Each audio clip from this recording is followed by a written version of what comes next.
Hello, I'm Norman Reid, Head of the Special Collections Department in St Andrews University Library. I'm sitting here in one of the medieval buildings that lies at the heart of the university, just a stone's throw away from the medieval chapel that was built in 1450s, only a few decades after the university was founded. And even before that, at least as early as 1416, many years before the birth of printing in Europe, this university was acquiring books in support of its teaching and its research. And in that it continued a long-standing tradition in St Andrews, for the great cathedral here had its own scriptorium and library built on the foundations of centuries of scholastic endeavour.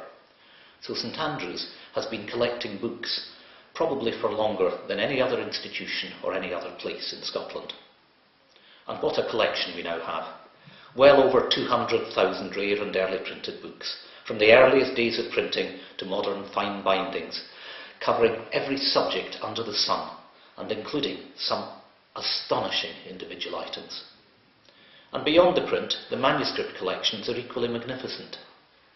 A couple of examples.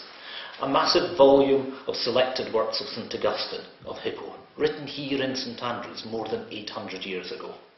Pieces written by Sir Isaac Newton himself, Oriental and Arabic manuscripts from the 9th to the 19th centuries, and of course the archives of the university itself from its very beginnings to the present day.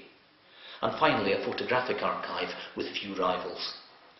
St Andrews was one of the first places to adopt and then to experiment with the new medium of photography in the 1840s, so our collections of the very earliest photography are astonishing.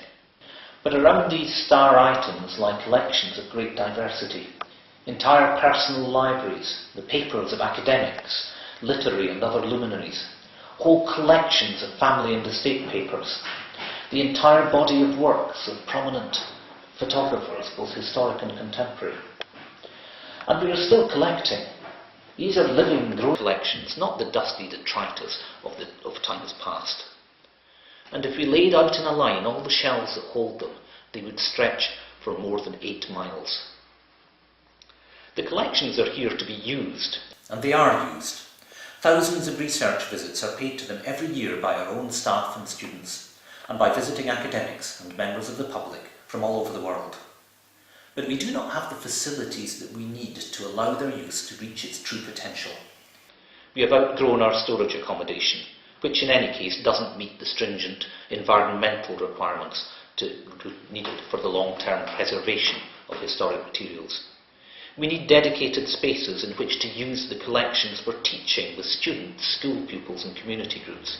We want to provide exhibition facilities and event facilities in which we can display and interpret our treasures for visitors. We need properly equipped rooms for examining fragile and light-sensitive photography. Conservation facilities where expert repair and maintenance can be carried out, and comfortable, welcoming reading rooms where people can do their own research on the collections.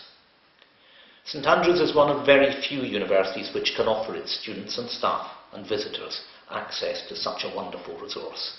It is an element of the student experience which is almost unique. But because of the limitations of our present accommodation, we are able to offer the experience to far too few people. With your help, we can build a brand new, state-of-the-art centre for special collections, where we can keep these internationally renowned treasures safe for the centuries to come, and where we can make them more accessible to a far wider range of people than ever before. The cost is significant. We have a long road to travel. I invite you to join us on the journey.